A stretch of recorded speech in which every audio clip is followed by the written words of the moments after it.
యేసుక్రీస్తు వారి అద్వితీయ నామంలో నా ప్రత్యేకమైన వందనాలు. స్త్రీలకు, పురుషులకు, పిన్నలకు, పెద్దలకు, యవనస్తులకు, యవనరాళ్ళందరికీ నా వందనాలు. దేవుడు మిమ్మల్ని అందరినీ పునరుద్ధాన దినాన్ని దీవించి వర్ధిల్ల చేయును గాక. ఆమేన్. హల్లెలూయా. ఈరోజు మనం ఒక ప్రత్యేకమైన అంశాన్ని నేర్చుకోబోతున్నాం. పోయిన వారం ఏం నేర్చుకున్నాం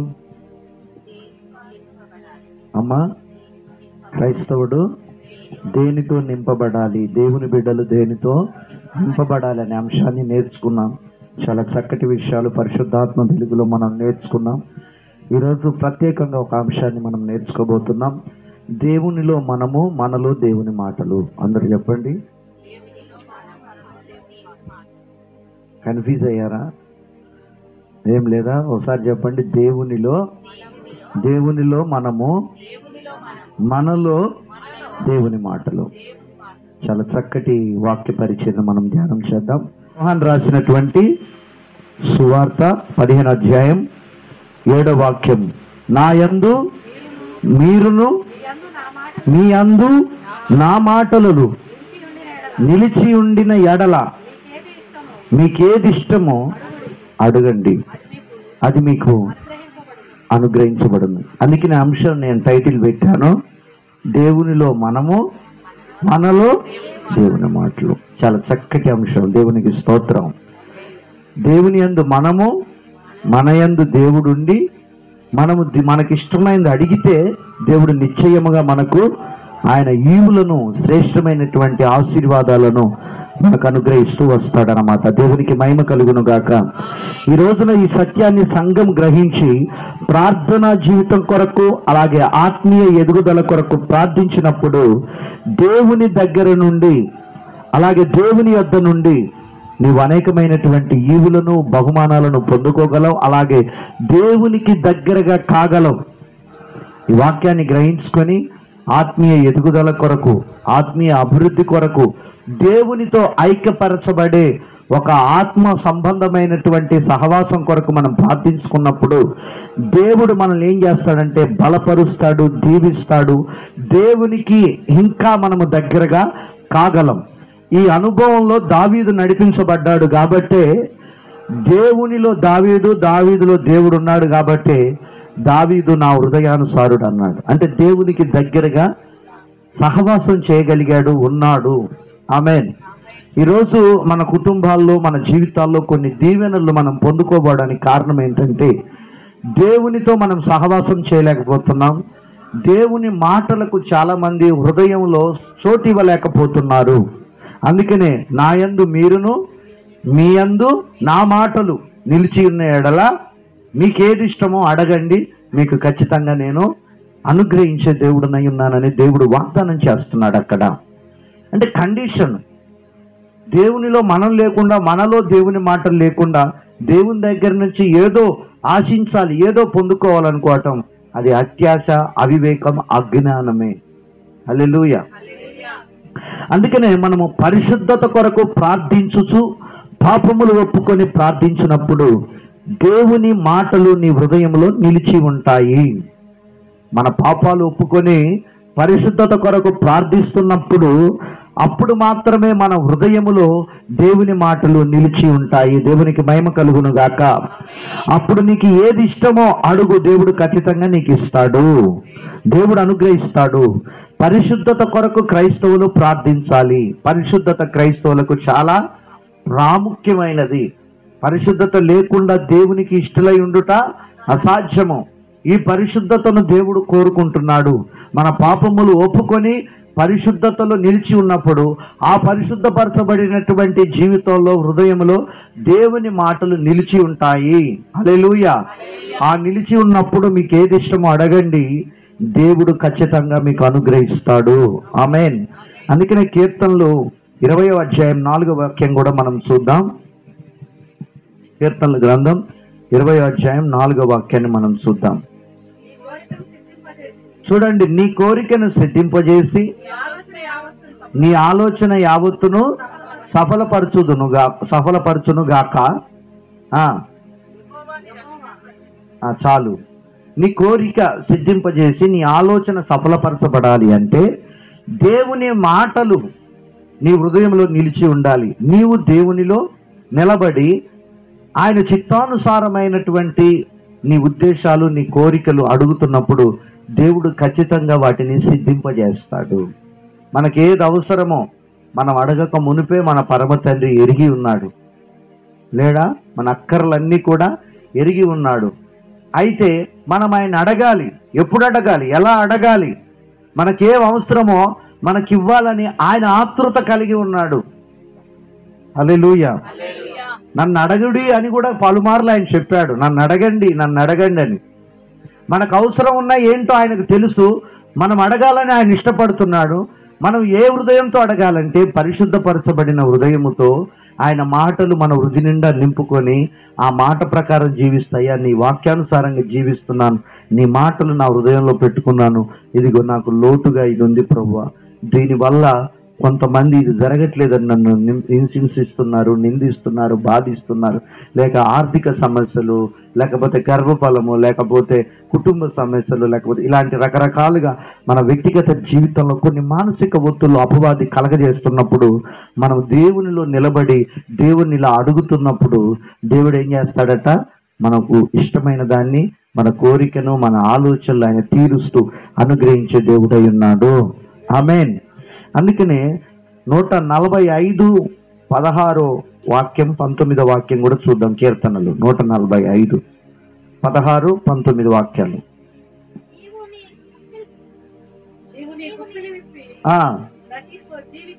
చూడండి, దేవుడు అంట ఆయన గుప్పిలి విప్పి ప్రతి జీవి కోరికను తీర్చు తృప్తి. మరి నిన్ను తృప్తిపరచడా? ప్రతి భూమి మీద జీవి అనబడిన ప్రతి ఒక్క కోరిక, దాని కోరిక తీరుస్తున్నాడు. పక్షులేమి, పశువులేమి, మృగాలేమి, మనుషులేమి, వివిధ రకాలైన జలచరాలు, సముద్రంలో ఉన్న జలచరాలు, ప్రతి క్రిమి కీటకాల యొక్క కోరిక కూడా దేవుడు తృప్తిపరుచు. గుప్పిలి విప్పంటే వారికి ఆహారం పెట్టి వాటిని తృప్తిపరుస్తున్నాడు. మరి మనల్ని తృప్తిపరచడా? ఆయన ఆరాధించుకోవడానికి, ఆయన మహిమపరచడానికి, ఆయన సేవించడానికి, ఆయన పోలికలో, ఆయన స్వారూప్యంలో మనల్ని రూపించుకొని భూమి మీదకి పంపించాడు. మరి మన కోరిక తీర్చడా? ఆయన గుప్పిలు విప్పి మన ఆలోచనలు తీర్చడా అంటే తీరుస్తాడు. ఎప్పుడు అంటే ఆయన చెప్పాడు, నా యందు మీరును, మీ యందు నా మాటలు. కండిషన్, నా యందు మీరు, మీలో నా మాటలు నిలిచి ఉన్నాయడలా మీకు ఏది ఇష్టం అడగండి, మీ కోరిక నేను తీరుస్తాను. హల్లెలూయా, హల్లెలూయా. చూడండి, మోయాబీలు అంటే అసభ్యకరమైనటువంటి ఒక భ్రష్ట ప్రజ, వ్యభిచారానికి ముద్ర వేయబడినటువంటి జనాంగం మోయాబీలు. అందుకనే మోయాబుని అంటాడు కదా దేవుడు, మోయాబు నా కాళ్ళు కడుక్కునే. అంటే అది ఎంత అణగారిపోయినటువంటి, త్రోసివేయబడినటువంటి జనాంగం అన్నమాట. అట్లాంటి జాతిలో నుండి రూతు నయోమికి కోడలుగా చేయబడింది. యవన ప్రాయంలో భర్త చనిపోయాడు.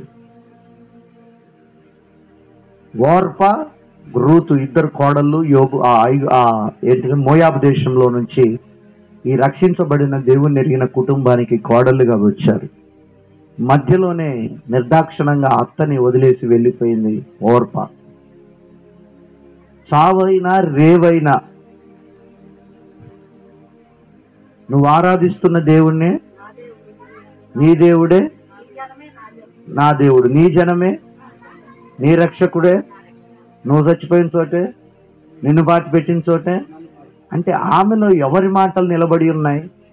ఆ తీర్మానం, ఆ కమిట్మెంట్. భర్త లేడు, నిండు యవన వయసు, ఒక 20 సంవత్సరాలు 18 సంవత్సరాలు ఉండొచ్చు. అట్లాంటి వయసులో ఆ యవ్వనస్తురాలు భర్తను కోల్పోయినా కూడా తోటి యారాలు లోక సంబంధమైన ఆశలతో తిరిగి మరలా వెళ్ళిపోయింది లోక జీవితం కొరకు. కానీ వృద్ధాప్యంలో ఉన్న అత్త ఏమైపోద్దో అనే ఒక ఆలోచన, ఆ ఆలోచన ఎలా వచ్చిందంటే, వివాహం చేయబడిన తర్వాత జీవము కలిగిన దేవుడు ఎంత శక్తిమంతుడో రుచి చూచి తెలుసుకోగలిగింది తన భర్త దగ్గర. భర్తతో కొన్ని సంవత్సరాలు సంసారం చేసిన భర్త ఆరాధిస్తున్న దేవుడు ఎంత సామర్థ్యం కలిగిన వాడో వీళ్ళు ఆ భర్త చేస్తున్న ఆరాధన ఆ బిడ్డ చూసింది. కాబట్టి వ్యక్తిగతంగా యెహోవా ఉత్తముడని రుచి చూసి తెలుసుకోగలిగింది. అందుకనే భర్త పోయినా, లోకమంతా ద్వేషించిన, అయిన వారిని విడిచిపెట్టి వేరే దేశం, యెరూషలేము దేశం వెళ్ళిపోతున్నా, బెత్లెహేముకి వెళ్ళిపోతున్నా, ఈరోజు పుట్టింటికి ఎప్పుడు వెళ్ళాలని మనాది పెట్టుకొని చచ్చిపోతున్నారు. ఇప్పుడు ఏమన్నా వాళ్ళ ఆమె బాధ అదే. వచ్చి 3 నెలలు కాలేదు, పోయింది 5 సంవత్సరాలకు వచ్చింది. 5 సంవత్సరాలకు వచ్చి ఇప్పుడు తండ్రి ఇంటి మీద మనాదితో సావునతమవుతుంది. కొంతమందికి ఎట్టుంటుంది, పుట్టినింటి మీద మనసు ఉంటుంది, మెట్టినింటి మీద ఉండదు. ఎప్పుడు పోదామని అమ్మగారింటికంటే 5 నిమిషాల్లో రెడీ అవుతారు. అత్తగారింటికంటే అది సాయంత్రం అవుద్దో, ఎల్లుండి అవుద్దో, మరుసటి రోజు అవుద్దో. మీరెవరు నా మీదకి రావద్దు, మీరందరూ మంచోళ్ళే ప్లీజ్. నేను మిమ్మల్ని ఎవరిని అనట్లేదు. జరుగుతున్న కొన్ని విషయాలు చెప్తున్నాను అంతే, అవునా కదా? పుట్టినిల్లు అంటే ఎవరికైనా, ఏ ఆడుకూతురికైనా ప్రేమే. నాకు 2 స్త్రీలు బైబిల్లో ఇష్టం. పుట్టినింటి గడప తొక్కని వాళ్ళు ఇద్దరు ఉన్నారు బైబిల్లో. ఒకటి రిబ్కా, 2 రూతు. పుట్టినింటి వైపు పిల్లని తీసుకొని వచ్చాడు ఎలియాజరు. సూపురేఖకు పోయి పిల్లని తీసుకొని ఆయన ఒక్కడే వచ్చాడు, అమ్ముడు పెట్టుకొని పల్లకిలో ఎత్తించుకొని వచ్చాడు. తీసుకొచ్చి ఇసాకు పెళ్లి చేశాడు. చేసిన తర్వాత రిబ్కా మళ్ళీ అమ్మగారింటికి పోయినట్లు అక్కడ రాయబడిందా? సావైనా రేవైనా భర్తతోనే. ఇక్కడ మనం చూస్తే వాళ్ళు ఈ దేశానికి వచ్చారు, ఇక్కడ వివాహం చేయబడింది, భర్త లేడు, నేనెందుకు వెళ్ళాలి అత్తతో అందా? అనకుండా ఒక ఆత్మ సంబంధమైన జీవితాన్ని దేవునితో పెనవేసుకుంది గనక ఆ మాట అనగలిగింది, నీ దేవుడే. ఇప్పుడు కోడళ్ళు అయితే మా తల్లిగారి ఇంటికాంచి వచ్చింది మైసమ్మ, ఎల్లమ్మ, ఉప్పులమ్మ అని క్రిస్టియన్స్లో ఉన్న వారిని కూడా ఆ రొచ్చులోకి దింపి వాళ్ళని సావునతం చేస్తే ఆ కుటుంబాల్ని శాపగ్రస్తానికి, నాశనానికి పాత్రలుగా చేస్తున్న కోడలు కోకొల్లలుగా ఉన్నారు. లేరా? కూడా నీ దేవుడే నా దేవుడు. ఆ తీర్మానం ఈరోజు నీకుందా? ఎవరో ఏదో ఎల్లయ్య పుల్లయ్య ఏదో చెప్పాడని, అది ఉంది ఇది ఉందని లేని అన్ని నెత్తిన తెచ్చుకొని సర్వనాశనం అవుతున్న కుటుంబాలు లేరా? హల్లెలూయా, హల్లెలూయా. మా ఊర్లో ఒక పిల్లగాడు ఉన్నాడు. వాడు జాలిపడి ఒక యాన్కాబిడ అమ్మాయిని వాళ్ళ బంధువుల అమ్మాయిని చేసుకుని, పిల్లగాడు మంచోడు, కష్టపడతాడు, చాలా సౌమ్యుడు, బుద్ధి గలవాడు. వాళ్ళ తండ్రులు విగ్రహారాధన చేసే కుటుంబం అంతా నాశనం అయిపోయి కుళ్ళబడుచుకుపోయి ఉండడానికి ఇల్లు కూడా లేని యొక్క పరిస్థితులు, కుటుంబం అంతా శాపగ్రస్తమై రోగాలతో చచ్చిపోయారు. ఆఖరికి 2 కొడుకులు మిగిలారు. ఆయన భార్య కూడా చనిపోయింది.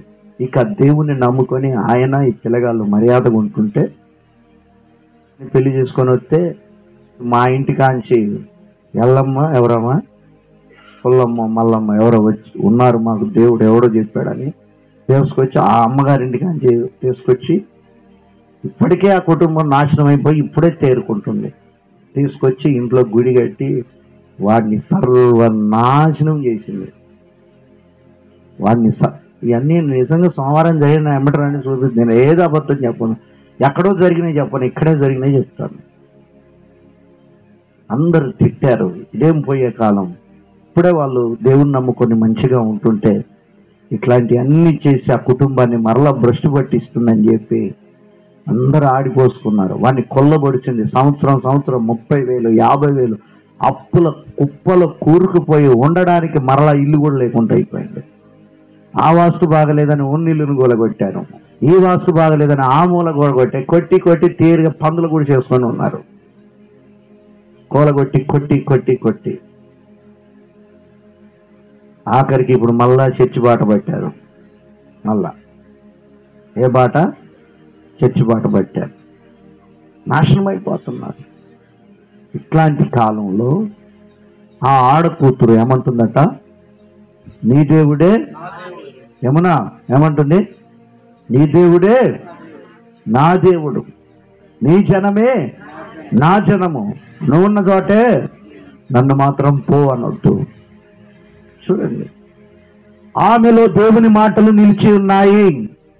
లోక సంబంధమైన కోరికలు లేవు, ఉన్నతంగా బతకాలన్న ఆలోచన లేవు.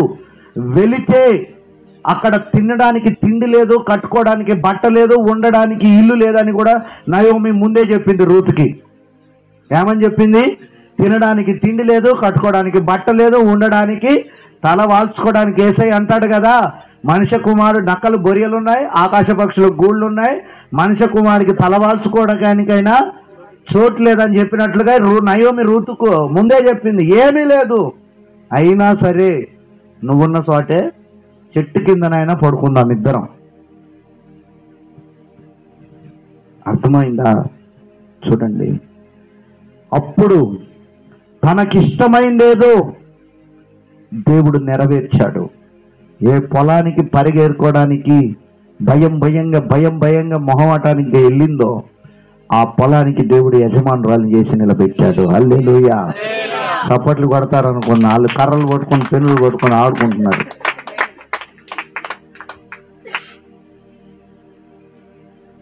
దేనికోసం పోయింది? పరిగెరుచుకోవడానికి. ఒక పూట 4 మెతుకులు ఉంటే చెర్రెండు తినొచ్చని పొట్టకూటి కొరకు వెళ్ళింది పరిగెరుకోవడానికి. ఆ పొలానికి దేవుడు ఏం చేశాడట? బొయాజును చేసుకొని ఎవడైతే పరిగెరుకోవడానికి ఇటు రావద్దని బెదిరించారో వాళ్ళందరినీ కింద బానిసల్లాగా చేశాడు దేవుడు. ఆమేన్. దేవుడు అంత ప్రేమ కలిగిన వాడండి. ఆయన యందు మీరు, మీ యందు ఆయన మాట నిలిచి ఉంటే మీకు ఏది ఇష్టమో అడగండి, దేవుడు ఖచ్చితంగా చేస్తాడు. ఆమేన్. అర్థమవుతుందా? ఈరోజు కోడళ్ళందరూ అట్లాంటి తీర్మానంలో ఉండాలి. ఉన్న క్రైస్తవ కుటుంబాన్ని చెడగొట్టకండి, క్రైస్తవ కుటుంబాల్లో కొత్తది పెట్టకండి. ఆ యజబేలు అలా తెచ్చే అహాబు జీవితాన్ని నాశనం చేసి ఆఖరికి అహాబు నాకోరు కళ్ళము దగ్గర ఆ ఏటిలో కుక్కలు అహాబు రక్తం తాగేటట్లు చేసింది యజబేలు. చేయలేదా? అతని జీవితాన్ని పాడు చేసింది, అతని జీవితాన్ని సర్వనాశనం చేసింది. అలాగే ఈ వాక్యమును గనక మనం పరిశీలన చేయగలిగితే ఈరోజు ఈ మూలవాక్యాన్ని, యోహాను సువార్త 15:7 వాక్యాన్ని, దేవుడు సమస్త చేయగలడని, తాను వాగ్దానం చేసిన వాటిని తప్పక చేస్తాడని ఈ వాక్యం మనకు రూఢిగా ఖండితంగా సెలవిస్తూ మనకు విశ్వాసాన్ని కలగజేస్తుంది. దేవుడు సమస్తాన్ని చేయగలడన్న వాగ్దానం మనకు తప్పక చేస్తాడని తెలియజేస్తున్న వాగ్దానాన్ని నెరవేరుస్తాడని తెలియపరుస్తుంది. రూఢిగా మన గుండెల్లో విశ్వాసాన్ని పెంపొందిస్తుంది. దేవునికి స్తోత్రం కలుగును గాక. ఆయన సమస్తాన్ని చెయ్యగలడు, ఆయనకు అసాధ్యమైంది ఏది లేదు. సమస్తాన్ని చేసిన దేవుడు, నోటి మాటతో ఈ సృష్టిని సృష్టించిన దేవుడు. హల్లెలూయా. ఆయన వాగ్దానాన్ని మనం చేతపట్టుకొని విశ్వాసంలో బలపరచబడినప్పుడు దేవుడు మన పట్ల కార్యం చేస్తాడని ఈ వాక్యం మనకు తెలియజేస్తుంది. మానవుల తలంపులు, మానవుల మాటలు, మానవుల ఊహలు, మానవుల కోరికలు, మానవుల అవసరతలు, ఇవన్నీ సమస్తాన్ని చెయ్యగల దేవుని సామర్థ్యాన్ని అంచనా వెయ్యలేవు. అర్థమైందా? అర్థం కాలేదా? మానవుల కోరికలు, మానవుల యొక్క ఆలోచనలు, మానవుల యొక్క పద్ధతులు, మానవుల యొక్క ఆచారాలు, మానవ తలంపులు ఉన్నాయే, ఇవన్నీ కూడా దేవుడు సమస్తాన్ని చెయ్యగలిగిన ఆయన సామర్థ్యాన్ని అంచనా వెయ్యలేవు. మన తలంపులు, మన ఆలోచనలు. అందుకని అంటాడు కదా యెషయా 53లో, మీ తలంపుల వంటివి. అంటే మన తలంపులు ఇక్కడిక్కడే తిరుగుతాయి. మీ ఆలోచనలు నా ఆలోచనల వంటివి కావు, మీ మార్గములు నా మార్గముల వంటివి కావు అని అక్కడ సెలవిచ్చాడు. అందుకనే మానవుల అవసరతలు సమస్తాన్ని చేయగల దేవుని సామర్థ్యాన్ని అంచనా ఎన్నటికీ వెయ్యలేవు. ప్రార్థన శక్తిని ఆధారం చేసుకుని ముందుకు దూసుకొని పోతుంది మన విశ్వాసం. దేవునికి మహిమ కలుగును గాక. ప్రార్థన దేవుని వాగ్దానంపై ఆధారపడటం ద్వారా మాత్రమే సమస్తాన్ని చెయ్యగల దేవుని సామర్థ్యంపై ఆధారపడి ముందుకు పోతుంది. ప్రార్థన ద్వారా ఈ వాక్యాన్ని మనం చేతబట్టుకుని ఆ వాగ్దానంపై ఆధారపడి ప్రార్థన మాత్రమే సమస్తాన్ని చెయ్యగల దేవుని సామర్థ్యంపై ఆధారపడి ముందుకు పోతుంది. అంటే వాక్యాన్ని చేతబట్టుకొని ప్రార్థనలో ఈ వాగ్దానాన్ని ఎత్తిపట్టి మనం ప్రార్థిస్తూ ఉండాలి. ఆమేన్. ఇప్పుడు మనకి యెహోషాపాతు అందరికీ తెలుసు. మీ అందరికీ తెలుసా యెహోషాపాతు? తెలుసా తెలీదా? రాజైన యెహోషాపాతు 4 రాజ్యాలు కలిసి ఆయన మీదకి వచ్చారు. ఆయన ఉన్న పాటున దేవుని సన్నిధిలోకి వెళ్ళి ఉపవాసం ప్రకటించి ఆ దేశమంతా ఉపవాసం ఉండాలని, దేవుని మందిరం దగ్గరికి రావాలని చెప్పాడు, చాటింపేశాడు. అందరూ దేవుని ఆలయం దగ్గరికి వచ్చి పిల్లలు, పశువులకు నీళ్లు పెట్టలేదు, మేత వేయలేదు, తల్లులు పిల్లలకు పాలు కూడా ఇవ్వలేదట. అట్లాంటి కఠిన ఉపవాసం చేశారు. అప్పుడు ఆయన దేవుని సన్నిధిలోకి వెళ్ళి ప్రార్థన చేస్తున్నాడు, వాగ్దానం చేత పట్టుకొని, అబ్రహాము, ఇసాకు, యాకోబుల దేవా, మా పితరుల దేవా, మా పితరులకు వాగ్దానం చేశావు, మమ్మల్ని అభివృద్ధి పరుస్తానన్నావు, ఆకాశ నక్షత్రముల వలె విస్తరింపజేస్తానన్నావు, ఇదిగో శత్రువులు మా మీదికి వస్తున్నారు అని దేవుని వాక్యాన్ని ప్రార్థనలో వాగ్దానంగా ఎత్తిపట్టి ప్రార్థన చేసినప్పుడు దేవుని కార్యం జరిగింది. అంటే వాక్యాన్ని ఎత్తిపట్టుకొని ఆ వాగ్దానాన్ని మనం ఏం చేయాలి? ఆధారపడి, దేవుని సామర్థ్యంపై ఆధారపడి ముందుకు పోవాలి. ప్రార్థన వాగ్దానంపై ఆధారపడి ముందుకు పోవటం మాత్రమే కాదు, కానీ వాగ్దానాలను పొందుతుంది, వాగ్దానాలను సృష్టిస్తుంది కూడా అని మనం నమ్మాలి. ప్రార్థన ఏం చేస్తుందట? వాగ్దానాలను చేతబట్టుకొని వాగ్దానాలని పొందుతుంది, వాగ్దానం చెయ్యని వాటిని కూడా ప్రార్థన ఏం చేస్తుందంటే సృష్టిస్తుంది. బలమైన నీ శక్తివంతమైన ప్రార్థన నీకు వాగ్దానము చెయ్యని వాటిని కూడా సృష్టిస్తుంది అనమాట. నూతన వాగ్దానాలని ఏం సృష్టిస్తుంది? ప్రార్థన. ఎప్పుడు? దేవుని యందు నీలో దేవుని మాటలు నిలిచి ఉన్నప్పుడు. హల్లెలూయా. అందుకు ఉదాహరణ మీకు అర్థమయ్యే రీతిగా నేను చెప్తాను. వర్షాన్ని పంపిస్తానన్న వాగ్దానాన్ని ఏలియాకు దేవుడు చేశాడు. దేవుని యొద్ద నుండి ఆ వాగ్దానం వచ్చింది. ఏమని?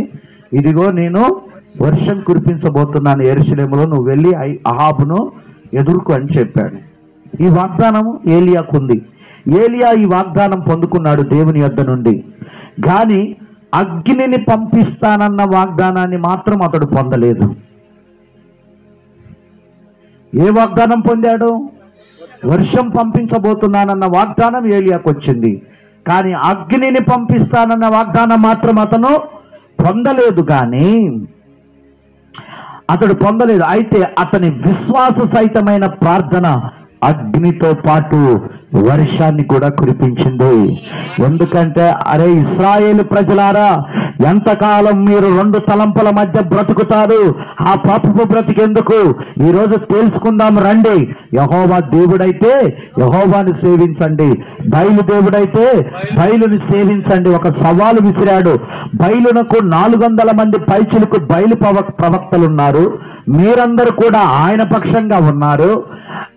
అయితే ఇప్పుడు యెహోవా పక్షంగా నేనొక్కనే ఉన్నాను అని చెప్పి వాళ్ళని ఊరు వెలుపలికి తీసుకెళ్లి అక్కడ యెహోవా నామమున బలిపీఠం కట్టి ప్రార్థన ప్రారంభిస్తే ఏమొచ్చిందట?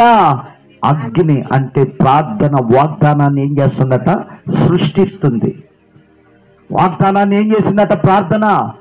ఆయన ప్రార్థన వాగ్దానాన్ని సృష్టించి వర్షంతో పాటు అగ్నిని కూడా పంపించాడు.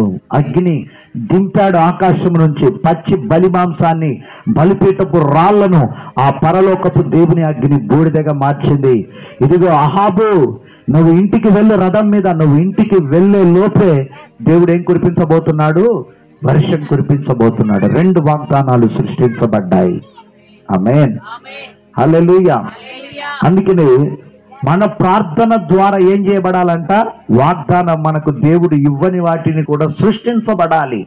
ఏ ప్రార్థన ఉండాలి? విశ్వాస సహితమైన ప్రార్థన ఉండాలి. ఇప్పుడు ఈ సంవత్సరం ఎవరెవరికి ఏ వాగ్దానం ఇచ్చాడు? వాగ్దానాలు ఎవరెవరు తీసుకున్నారు? నీది దేవుడు నెరవేర్చును గాక. మంచి వాగ్దానం. ఆమేన్. నీది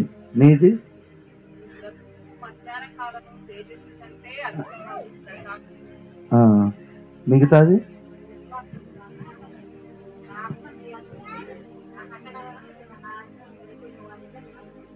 అందరికీ వాగ్దానాలు ఉన్నాయి. ఇది దేవుడు ఇచ్చాడు. ప్రార్థన చేస్తున్నారా మరి? రోజు ఇది ఇచ్చావయ్యా, ఏంటి దీని సంగతి? మామూలు మాటలు కాదు కదా. వాగ్దానం ఇచ్చావు కదయ్యా, నీ యందు నేనున్నాను, నా యందు నీ మాటలు ఉన్నాయి, మరి దీన్ని నెరవేర్చవా ప్రభు? ఆయన అడగడానికి మనం ముందుకు వెళ్ళాలి కదా. వెళ్ళాలా వద్దా? ఇప్పుడు ఈ వాగ్దానాన్ని చేతబట్టుకున్నారు.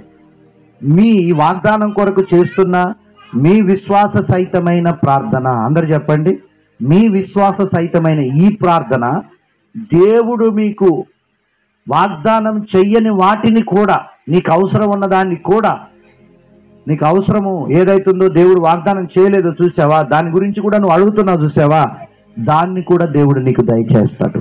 ఎప్పుడు వాగ్దానాన్ని ఎప్పుడు సృష్టించుకుంటావు? విశ్వాస సహితమైన ప్రార్థన. హల్లెలూయా. ఏలియాకు ఏ వాగ్దానం ఉంది?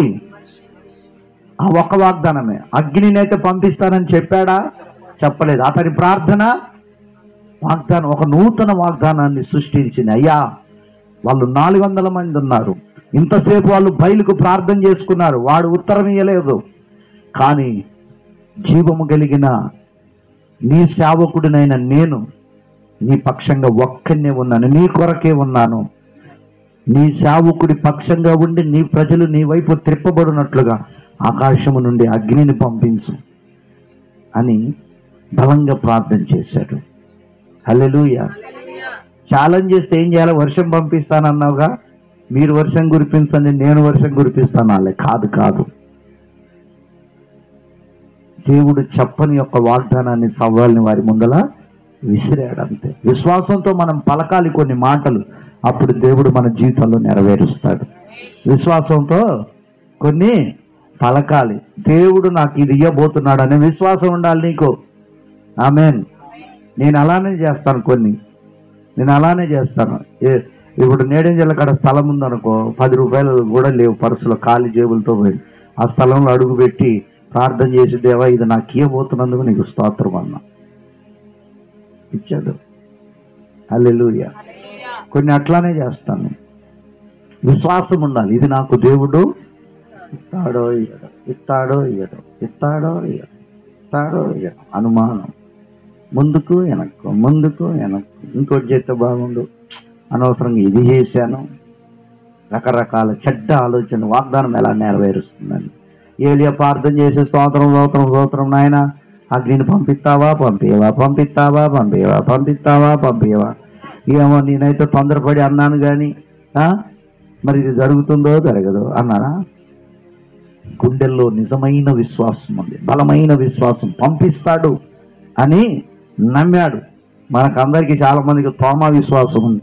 గాయాల్లో వేలు పెట్టి తిప్పితేనే కానీ ఆయన దేవుడా కాదా, యేసయ్య కాదా అని నేను చూస్తాను. ఆయన మీ అందరికీ ఎందుకు కనపడ్డాడు, నాకే ఎందుకు కనపడలేదు? ఇది తోమా విశ్వాసం సంఘస్థులకు చాలా మందికి. హల్లెలూయా. దేవునికి స్తోత్రం.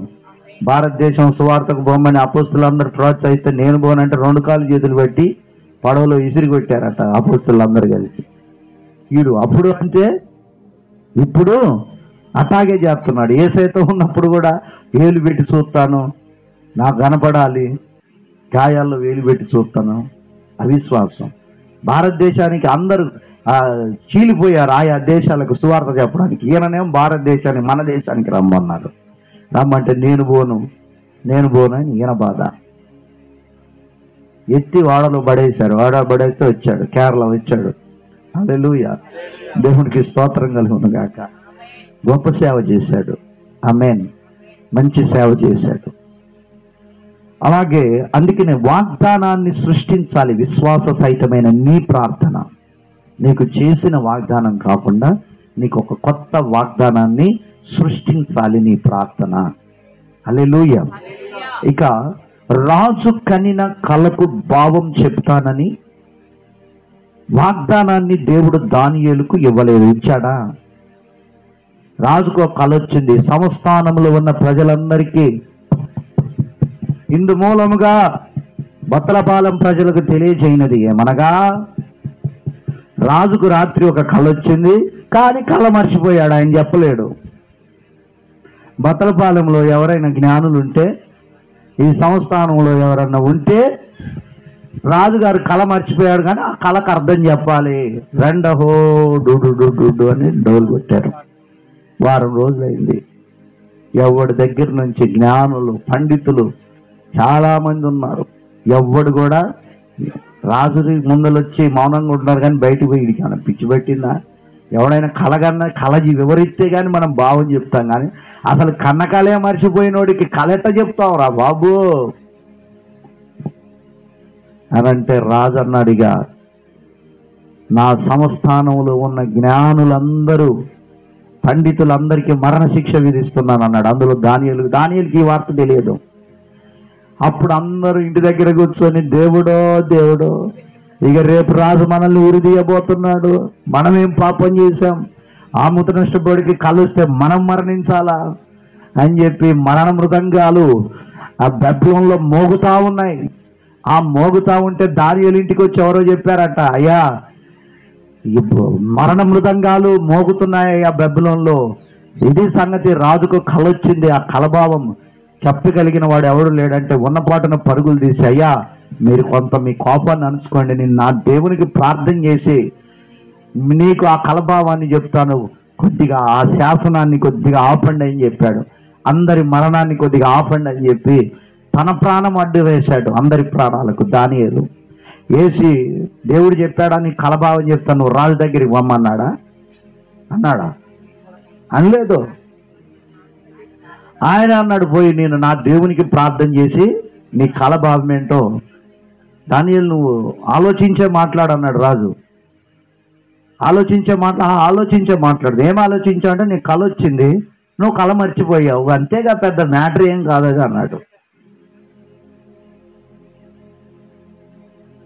పెద్ద మ్యాటర్ ఏం కాదు, ఎందుకు కంగారు పడతావు రాజా, నా దేవుడు గొప్పవాడు, నేను ప్రార్థన చేస్తానని విశ్వాసంతో అందరి ప్రాణాలకు తన ప్రాణం అడ్డం పెట్టి ఇంటికి వెళ్ళి షడ్రక్ మెషక్ అబేద్నెగోల్ని తన స్నేహితుల్ని పిలిపించుకొని అందరూ కలిసి ఆ కళ ఏంటో ప్రభు అతనికి ఇచ్చావట, నీవు తప్ప ఎవరు ఇవ్వరు, ఆ కళభావాన్ని నాకు వివరించని అందరూ ఏకమనస్కులై వాళ్ళు నలుగురు ప్రార్థన చేయటం మొదలుపెట్టారు.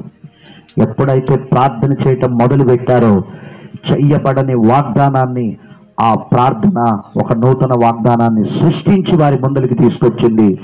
రాజు దగ్గరికి టీవీగా వెళ్ళాడు దేవుడు, మొత్తం పెద్ద స్క్రీన్లో వేసి చూపించాడు ఆయనకు, దానియేలుకు దర్శనంలో. ఎక్కడ పెద్ద స్క్రీన్లో చూపించాడు దర్శనంలో, ఇదే నాయన పెద్దగా ఏం లేదని చూపించాడు. హుందాగా ఇక మనకి ఏదన్నా మనలో ఉంటే సరుకు ఎలా వెళ్తాం, మనం ఉసురోమంటే వెళ్తామా, అసలు మనం ఆగుతామా, అలా వెళ్ళాడు దానియేలు టీవీగా.